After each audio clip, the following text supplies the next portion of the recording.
السلام علیکم ورحمۃ اللہ وبرکاتہ۔ ناظرین کرام، عمران مسعود نے لوک سبھا میں دیوبند ریلوے اسٹیشن کا نام شیخ الاسلام مولانا حسین احمد مدنی کے نام سے منسوب کرنے کا مطالبہ کیا ہے۔ اس مطالبے کو سیاسی طور پر اہم سمجھا جا رہا ہے اور اسے ووٹروں تک پہنچنے کی حکمت عملی کے طور پر دیکھا جا رہا ہے۔ ملک بھر میں کئی جگہوں کے نام تبدیل کیے گئے ہیں۔ اس کے علاوہ آج بھی کئی جگہوں کے نام تبدیل کرنے کا مطالبہ کیا جا رہا ہے۔ نام کی تبدیلی کو لے کر اپوزیشن وقتاً فوقتاً حکومت پر حملہ کرتی رہتی ہے۔ کانگریس کے رکن پارلیمنٹ عمران مسعود نے بھی لوک سبھا میں نام تبدیل کرنے کا مطالبہ کیا ہے۔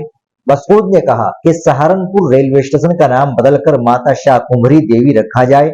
ہولی کھیلنے کے بعد سرخیوں میں آئے عمران مسعود نے لوک سبھا میں سہارنپور ریلوے اسٹیشن کا نام ماتا شاہ کمری دیوی کے نام پر رکھنے کا اور دیوبند ریلوے اسٹیشن کو شیخ الاسلام مولانا حسین احمد مدنی کے نام سے منسوب کرنے کا مطالبہ کیا ہے۔ ایم پی عمران مسعود نے حکومت سے مطالبہ کیا ہے کہ سہارنپور سے الہ آباد تقریباً 700 کلومیٹر کے فاصلے پر ہے، جہاں ہائی کورٹ بھی ہے، وہاں تک سیدھی ٹرینیں چلائی جائے۔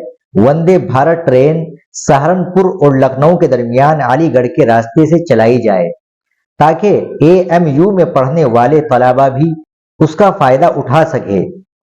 انہوں نے کہا کہ حکومت ریپیڈ ریل کو میرٹھ تک لے آئی ہے، اس لیے میری درخواست ہے کہ اسے سہارنپور لایا جائے، جس سے دہلی پر دباؤ کافی حد تک کم ہوگا۔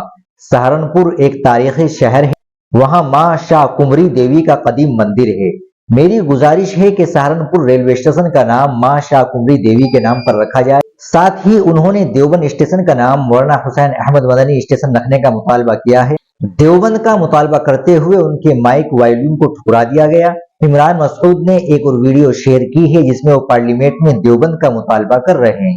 ملک کی ٹرینوں کے نظام کو بہتر کرنے کے ساتھ ساتھ سہارنپور اور دیوبند سے الہ آباد، لکھنؤ، علی گڑھ اور دیگر اہم مقامات پر براہ راست ٹرینیں چلانے کا مطالبہ کیا ہے۔